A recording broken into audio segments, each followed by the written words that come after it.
By Water by Algernon Blackwood. Read by Jan Pile. The night before Jan Larsen left to take up his new appointment in Egypt, he went to the clairvoyant. He neither believed nor disbelieved.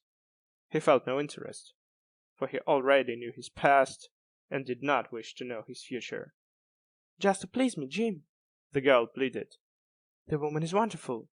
Before I had been 5 minutes with her, she told me your initials, so there must be something in it." "She read your thought," he smiled indulgently. "Even I can do that." But the girl was in earnest. He yielded, and that night, at his farewell dinner, he came to give his report of the interview. The result was meager and unconvincing. Money was coming to him. He was soon to make a voyage, and he would never marry. "So you see how silly it all is," he laughed. For they were to be married when his first promotion came. He gave the details, however, making a little story of it, the way he knew she loved. "But was that all, Jim?" the girl asked it, looking rather hard into his face. "Aren't you hiding something from me?" He hesitated a moment, then burst out laughing at her clever discernment. "There was a little more," he confessed. "But you take it all so seriously. He had to tell it then, of course. The woman had told him a lot of gibberish about friendly and unfriendly elements. She said water was unfriendly to me. I was to be careful of water, or else I should come to harm by it. Fresh water only," he hastened to add, seeing that the idea of shipwreck was in her mind. "Drowning?" the girl asked quickly. "Yes," he admitted with reluctance, but still laughing. She did say drowning, though drowning in no ordinary way. The girl's face showed uneasiness a moment. "What does that mean? Drowning in no ordinary way?" she asked, catching her breath. But that he could not tell her, because he did not know himself. He gave therefore the exact words.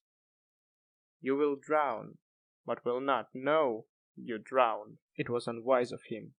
He wished afterwards he had invented a happier report, or had kept this detail back.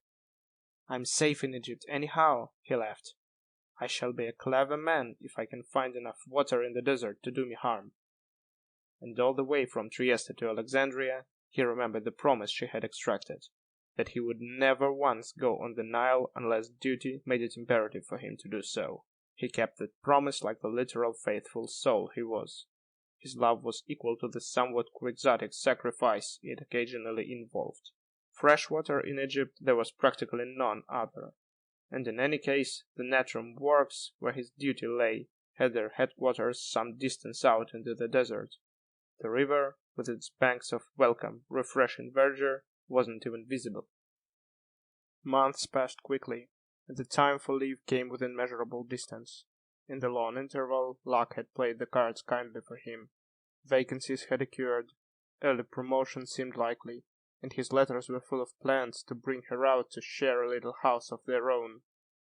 His health, however, had not improved. The dryness didn't suit him. Even in this short period, his blood had thinned, his nervous system deteriorated, and contrary to the doctor's prophecy, the waterless air had told upon his sleep. A damp climate liked him best, and once the sun had touched him with its fiery finger. His letters made no mention of this.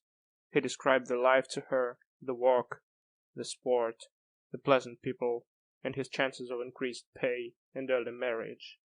And a week before he sailed, he rode out upon a final act of duty to inspect the latest diggings his company were making. His course lay some 20 miles into the desert, behind El Chobak and towards the limestone hills of Guebel Haidi, and he went alone, carrying lunch and tea, for it was the weekly holiday of Friday, and the men were not at work. The accident was ordinary enough. On his way back in the heat of early afternoon, his pony stumbled against a boulder on the treacherous desert film, threw him heavily, broke the girth, bolted before he could seize the reins again, and left him stranded some 10 or 12 miles from home. There was a pain in his knee that made walking difficult, a buzzing in his head that troubled sight and made the landscape swim, while worse than either, His provisions, fastened to the saddle, had vanished with the frightened pony into those blazing leagues of sand. He was alone in the desert, beneath the pitiless afternoon sun, 12 miles of utterly exhausting country between him and safety. Under normal conditions he could have covered the distance in 4 hours, reaching home by dark, but his knee pained him so that a mile an hour proved the best he could possibly do. He reflected a few minutes. The wisest course was to sit down and wait till the pony told its obvious story to the stable, and help should come. And this was what he did. For the scorching heat and glare were dangerous. They were terrible. He was shaken and bewildered by his fall, hungry, and weak into the bargain, and an hour's painful scrambling over the baked and burning little gorges must have speedily caused complete prostration. He sat down and rubbed his aching knee. It was quite a little adventure, yet, though he knew the desert might not be lightly trifled with, he felt at the moment nothing more than this, and the amusing description of it he would give in his letter, or intoxicating thought by word of mouth. In the heat of the sun he began to feel drowsy. The soft torpor crept over him. He dozed. He fell asleep. It was a long, a dreamless sleep, for when he woke at length the sun had just gone down. The dusk lay awfully upon the enormous desert, and the air was chilly. The cold had waked him. Quickly, as though on purpose, the red glow faded from the sky. The first stars shone. It was dark. The heavens were a deep violet.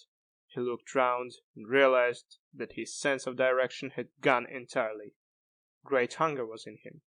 The cold already was bitter as the wind rose, but the pain in his knee having eased, he got up and walked a little, and in a moment lost sight of the spot where he had been lying. The shadowy desert swallowed it. Ah, he realized, this is not an English field, or moor. I'm in the desert. The safe thing to do was to remain exactly where he was. Only thus could the rescuers find him. Once he wandered, he was done for. It was strange, the search party had not yet arrived. To keep warm, however, he was compelled to move. So he made a little pile of stones to mark the place, and walked round and round it in a circle of some dozen yards diameter. He limped badly, and the hunger gnawed dreadfully. But after all, the adventure was not so terrible. The amusing side of it kept uppermost still. Though fragile in body, his spirit wasn't unduly timid or imaginative. He could last out the night, or if the worst came to the worst, the next day as well. But when he watched the little group of stones, he saw that there were dozens of them, scores, hundreds, thousands of these little groups of stones.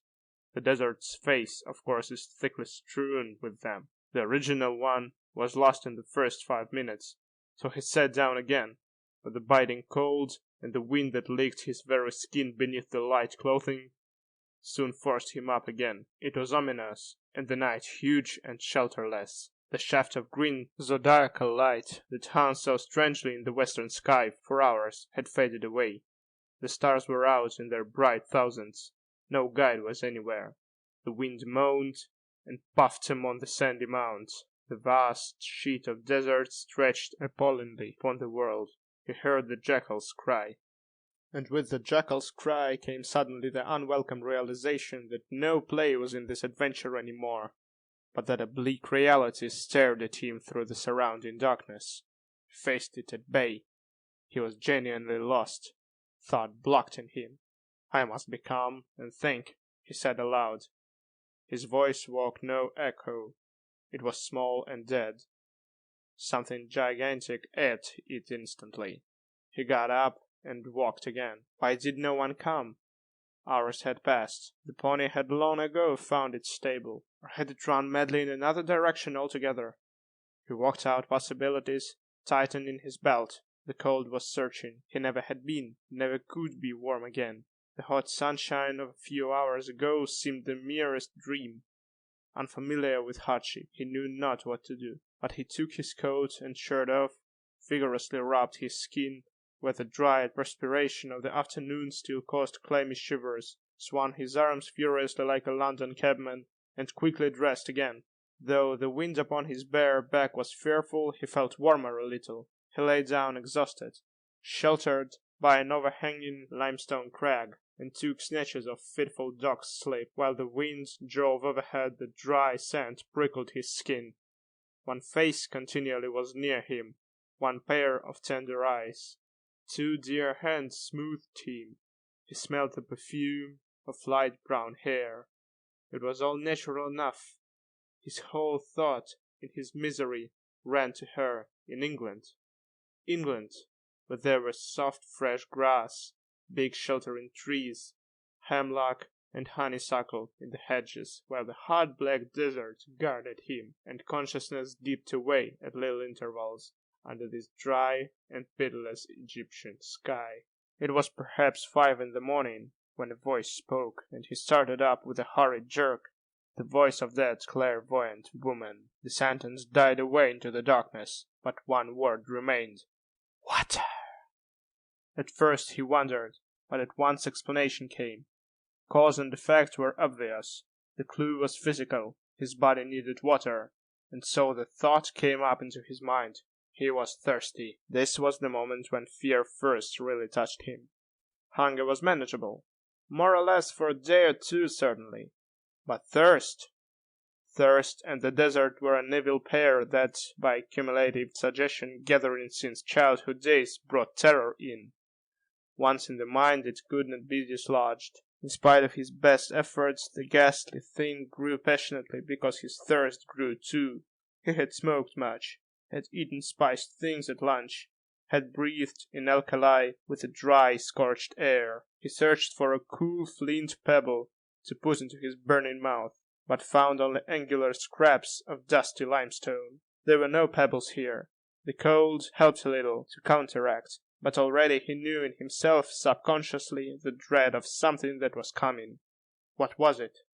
He tried to hide the thought and bury it out of sight. The utter futility of his tiny strength against the power of the universe appalled him. And then he knew the merciless sun was on the way, already rising. Its return was like the presage of execution to him. It came. With true horror he watched the marvelous swift dawnbreak over the sandy sea. The eastern sky glowed hurriedly as from crimson fires. Ridges not noticeable in the starlight turned black in endless series, like flat-topped billows of a frozen ocean. Wide streaks of blue and yellow followed, as the sky dropped sheets of faint light upon the wind-eaten cliffs and showed their undersides. They did not advance. They waited till the sun was up, and then they moved. They rose and sank. They shifted as the sunshine lifted them, and the shadows crept away. But in an hour there would be no shadows any more. There would be no shade. The little groups of stones began to dance. It was horrible. The unbroken huge expanse lay round him, warming up 12 hours of blazing hell to come. Already the monstrous desert glared, each bit familiar, since each bit was a repetition of the bit before, behind, on either side. It left at guidance and direction. He rose and walked. For miles he walked, though how many, north, south, or west, he knew not. The frantic thing was in him now, the fury of the desert.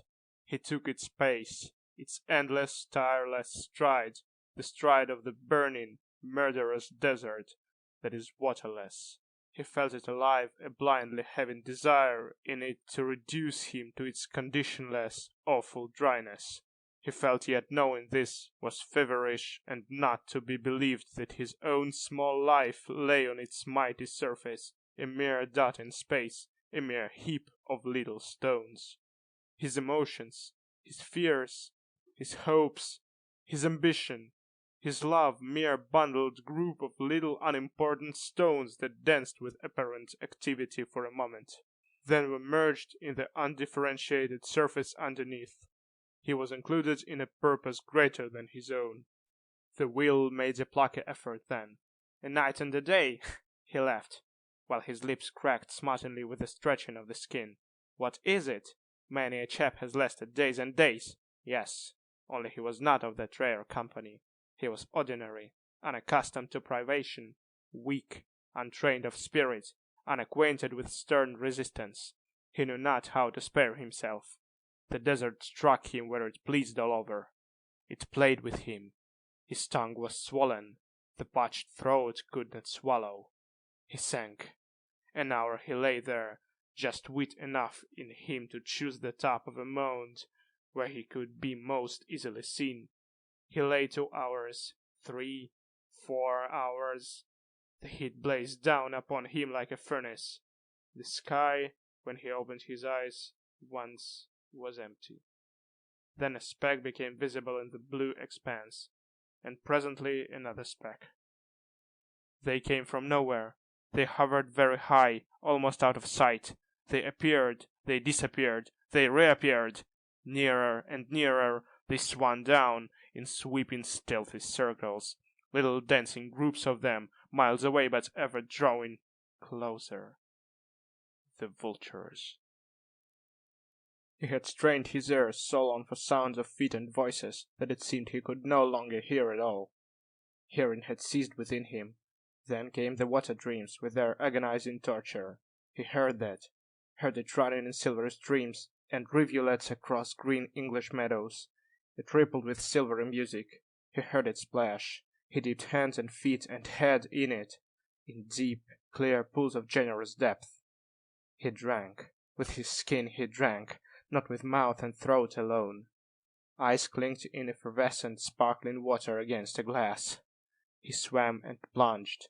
Water gushed freely over back and shoulders, gallons and gallons of it, bathfuls, and to spare, a flood of gushing, crystal, cool, life-giving liquid. And then he stood in a beech wood, and felt the streaming deluge of delicious summer rain upon his face, heard it drip luxuriantly upon a million thirsty leaves. The wet trunks shone, the damp moss spread its perfume, ferns waved heavily in the moist atmosphere. He was soaked to the skin in it. A mountain torrent, fresh from fields of snow, foamed boiling past, and the spray fell in a shower upon his cheeks and hair. He dived head foremost. Ah, he was up to the neck, and she was with him. They were under water together. He saw her eyes gleaming into his own beneath the copious flood. The voice, however, was not hers. "You will drown. Yet you will not know you drown." His swollen tongue called out a name, but no sound was audible. He closed his eyes. There came sweet unconsciousness. A sound in that instant was audible, though. It was a voice, voices and the thud of animal hoofs upon the sand. The specks had vanished from the sky as mysteriously as they came, and as though in answer to the sound, he made a movement, an automatic, unconscious movement.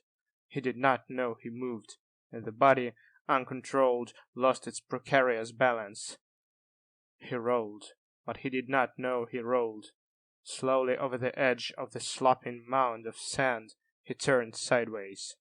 Like a log of wood he slid gradually, turning over and over, nothing to stop him to the bottom. A few feet only, and not even steep, just steep enough to keep rolling slowly. There was a splash, but he did not know there was a splash. They found him in a pool of water, one of these rare pools the desert Bedouin mark preciously for their own. He had lain within 3 yards of it for hours. He was drowned, but he did not know he drowned. End of By Water by Algernon Blackwood.